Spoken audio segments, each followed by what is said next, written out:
কি কি অনুষ্ঠান রেখেছিলেন?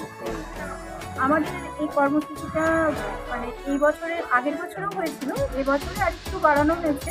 আমরা এটা দ্বিতীয় বছর। দ্বিতীয় বছর। আমরা এতদিন এটাকে নিজেদের একটা পক্ষগৃহেতেই করতাম, কিন্তু এখন এটাকে শোভাযাত্রা হিসাবে বার করেছি। কোথা থেকে কোথা পর্যন্ত শোভাযাত্রা? আমরা এটা আমাদের জায়গাটা হচ্ছে নালিপুর, যে শাহপুর টেরিটরি, সেখান থেকে আমাদের শুরু হয়। আর বাণী মন্দির হয়ে তারপরে এখানে আমাদের আগে যে স্ট্যান্ড অফিস ছিল ওখান থেকে ঘুরে আবার বাণী মন্দিরে পরে যাওয়া হয়, ওখান থেকে আবার নিচের জায়গায় ফিরে আসা হয়। এই শোভাযাত্রায় কি কি ছিল? শোভাযাত্রায় এখানে কিছু স্টুডেন্টদের নিয়ে, বাচ্চা থেকে বড় পর্যন্ত সমস্ত স্টুডেন্টদের নিয়ে, সমস্ত বললে ভুল হবে, কিছু জনকে নিয়েছে, কেননা অত বড় করা যায়নি।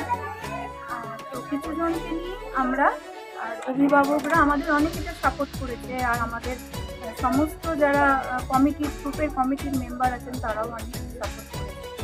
এছাড়া আমার যারা শুভাকাঙ্ক্ষী আছেন তারাও এটাকে অনেকটা সাপোর্ট করে আজকে আমি নানান গানের ওপরে রবীন্দ্রনাথ এবং সমস্ত যেসব এখনকার কিছু মডার্ন গানের উপরে এটাকে স্থাপনা করেছি। কেমন লাগলো? কেমন লাগলো বলতে, আমি যেহেতু মৌসুমী গ্রুপ নৃত্যাঞ্জলির একজন কর্ণধার, সেক্ষেত্রে আমি বলবো আমার তো ভালোই লাগছে যে এই সমস্ত সবাইকে নিয়ে একত্রিত হয়ে মানুষের কাছে আমরা যে একটা বসন্ত উৎসব পৌঁছে দিয়েছি। অনেক দিন বাদেও মনে হচ্ছে যে আস্তে আস্তে আবার এইসব চলগুলো ফিরে আসছে। কিছুদিন যাবত এই বসন্ত উৎসব, রবীন্দ্র জয়ন্তী সবই তো লুপ্তই প্রায় হয়ে যাচ্ছে।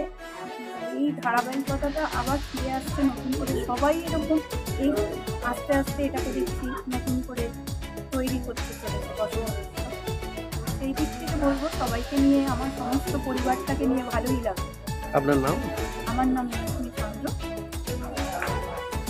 এই একাডেমি মৌসুমী কর্মকর্তা।